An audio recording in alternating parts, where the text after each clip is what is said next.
আচ্ছা, আজকে আমরা দেখব ফটোসিনথেসিসের বিগিনিংটা, মানে খালি বেসিক কনসেপ্টটা আমরা যে ক্লিয়ার করব কি হয় আসলে ফটোসিনথেসিসে, কি পড়বো আমরা, কি জানবো আমরা, কি শিখবো আমরা, কোথায় কি তৈরি হচ্ছে, কোথায় কি ইউজ হচ্ছে, কোথায় কি বেঁচে যাচ্ছে, কোথায় কি ওয়েস্ট হচ্ছে, আমরা সব কিছু পড়বো। ঠিক আছে, শুরু করা যাচ্ছে। Photosynthesis the beginning. photosynthesis the beginning। আচ্ছা, প্রথমেই আসি, মনে করি এটা একটা গাছ। একটা গাছ, মূল, এটা কাণ্ড, এখান থেকে শাখা প্রশাখা বেরিয়েছে। ঠিক আছে, আচ্ছা, এখানে পাতা রয়েছে,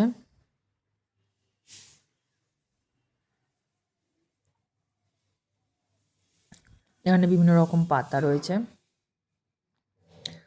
তাহলে এই যে পাতাগুলো রয়েছে গাছের, এই একটা পাতা আমি এখানে তুলে নিলাম, ভালো কথা, তুলে নিলাম।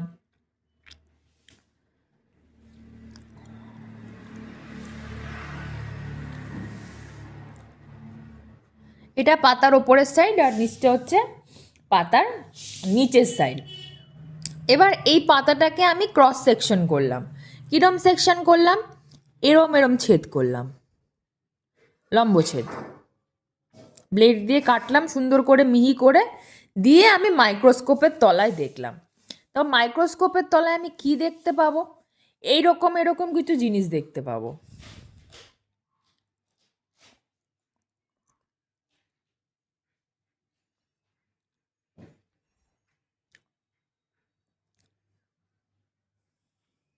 এরকম কিছু তোমরা দেখতে পাবে, যেদিকে এরম থাকবে,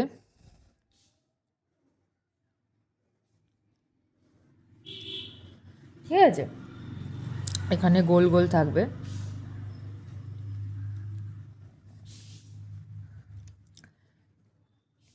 আমি র্যান্ডামলি এরকমভাবে আঁকছি, তোমরা চাইলে বইয়ের আঁকাটা দেখতে পারো।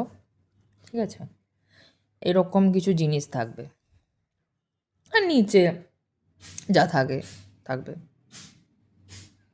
ঠিক আছে, আচ্ছা, এটা কি? যখন আমি কাটলাম তখন আমি কি দেখতে পেলাম? এইটা হচ্ছে আমার কিউটিকল। অবভিয়াসলি কিউটিকল ওপরে একটা মোমের আবরণ থাকে। ওকে, তার নিচে এখানে একটা ছোট্ট, এরকম আঁকতে আমি ভুলে গেছি, এরকম একটা থাকে, এটাকে বলছে আপার এপিডার্মিস। আপার এপিডার্মিস, ওকে। আচ্ছা, এইগুলো যেগুলো থাকে এরকম রড রড সেল, বড় বড়, এগুলোকে আমার বলছে হচ্ছে প্যালিসেড প্যারেনকাইমা। আচ্ছা, এগুলোকে বলছে আমার বান্ডেল শীট। আচ্ছা, এগুলোকে বলছে আমার স্পঞ্জি পরেনকাইমা।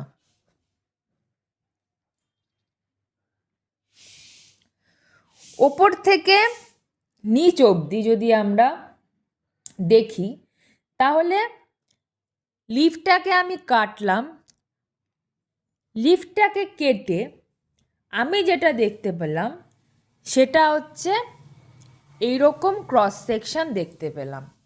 এবার প্যালিসেড প্যারেনকাইমা আর স্পঞ্জি প্যারেনকাইমা দুটো মিলিয়ে আমার যেটাকে বলছে mesophyll cell. Palisade parenchyma plus spongy parenchyma,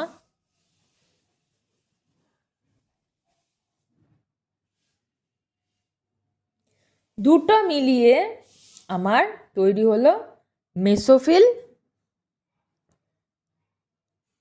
sell. আচ্ছা, বান্ডেল সিতে আমরা কি জানি? ভাস্কুলার বান্ডেল মানে জাইলেম ফ্লোয়েম থাকে, এখান দিয়ে জল পরিবহন হয়, এটা আমরা জানি। তারপরে দেখো, এবার আমরা প্যালিসেড প্যারেনকাইমার থেকে জুম করলাম, প্যালিসেড প্যারেনকাইমাটাকেই জুম করলাম, ঠিক আছে, জুম ইন করলাম, কি দেখতে পাবো?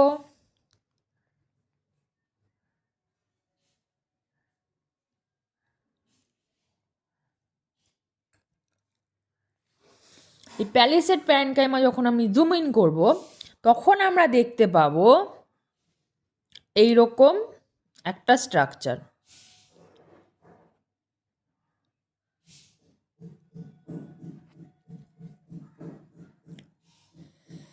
আচ্ছা, আমি বুঝতেই পারছো এটা কি আঁকার চেষ্টা করছি? এটা হচ্ছে ক্লোরোপ্লাস্ট, ঠিক আছে। এখানে আমি জানি কিছু আমার থাইলাকয়েড রিজেন থাকে ক্লোরোপ্লাস্টের মধ্যে,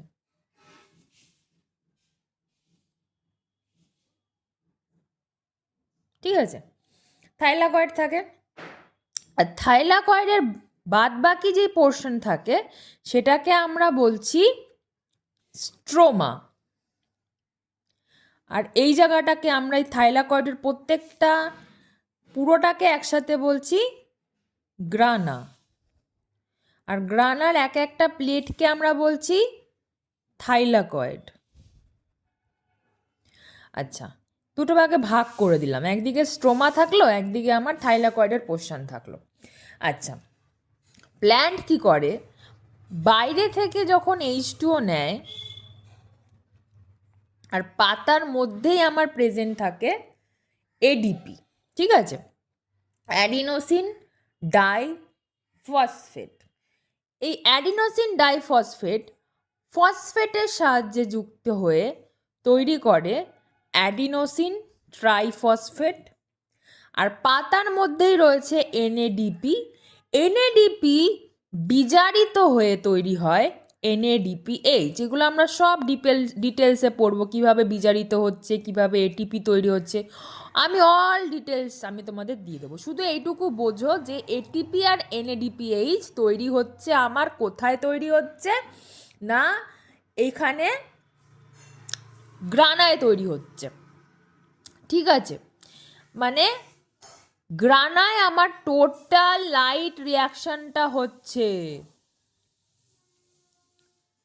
আর লাইট রিয়াকশনের ফলে আমি কি পাচ্ছি? এটিপি পাচ্ছি, এনএডিপিএইচ পাচ্ছি।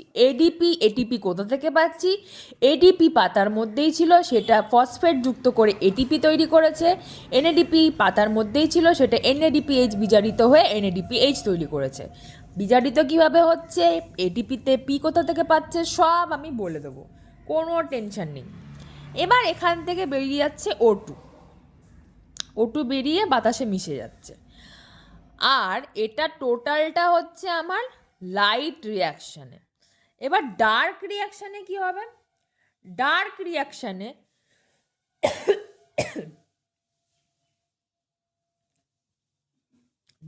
রিয়াকশানে আমার প্ল্যান্ট CO2 নেবে। এখানে তো তার সাথে রয়েছে এনএডিপি আর এটিপি, সব মিলিয়ে প্ল্যান্ট তৈরি করবে এখানে G3P। G3P কি? G3P হচ্ছে গ্লুকোজ 3-ফসফেট।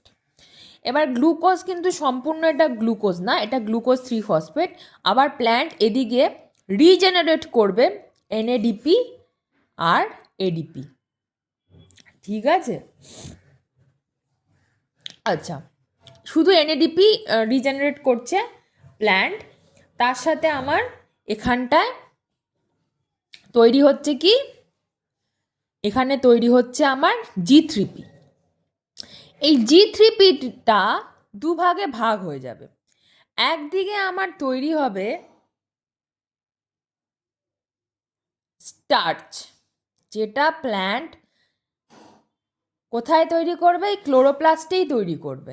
আর একটা G3P তৈরি করবে হচ্ছে গ্লুকোজ, যেটা and product of photosynthesis.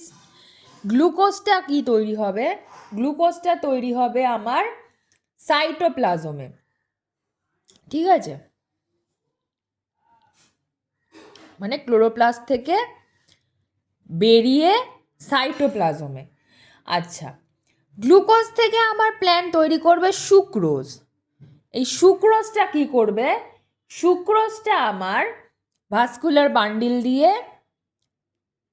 Bundle শীত হয়ে পুরো বডিতে ছড়িয়ে যাবে। এটা আমরা পরের ব্যাপারে আমরা পড়বো, শুধু এইটুকু আমরা জেনে নিলাম। এইটুকুকে বলছে আমার ডার্ক রিয়াকশন, মানে এইদিকে আমার হচ্ছে ডার্ক রিয়াকশন আর এদিকে হচ্ছে লাইট রিয়াকশন। লাইট রিয়াকশনের প্রোডাক্টটি ডার্ক রিয়াকশানে ইউজ হচ্ছে। ডার্ক রিয়াকশনের এন্ড প্রোডাক্ট গ্লুকোজ। গ্লুকোজ থেকে তৈরি হচ্ছে স্টার্চ, সুক্রোজ, G3P। G3P তৈরি হচ্ছে স্টার্চ, G3P তৈরি করছে গ্লুকোজ, গ্লুকোজ থেকে তৈরি হচ্ছে সুক্রোজ, স্টার্চ গিয়ে ক্লোরোপ্লাস্টে জমা থাকছে, গ্লুকোজ কি হচ্ছে আমাদের এন্ড প্রোডাক্ট, গ্লুকোজ থেকে সুক্রোজ হয়ে যাচ্ছে, সুক্রোজ পুরো বডিতে ছড়িয়ে পড়ছে প্লান্টের। এটা কি বোঝা গেল? এই সুক্রোজটা হচ্ছে সাইটোপ্লাজমেই তৈরি হচ্ছে। আচ্ছা, এবার আমরা পুরো যখন আমাদের বোঝা হয়ে গেল যে প্রথম থেকে কীরমভাবে এই কন্ডিশনে গ্লুকোজটা আসছে, এবার আমরা ভেতরের কনসেপ্টে আস্তে আস্তে ঢুকবো।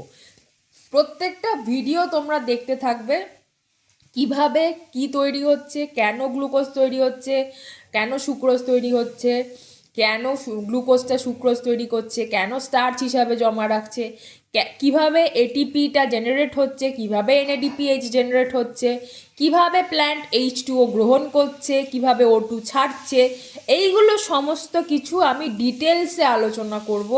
প্রত্যেকটা এনজাইম সহ আমি আলোচনা করব। তোমরা ভিডিওগুলো পরপর দেখতে থাকবে, ঠিক আছে? কেমন? বাই।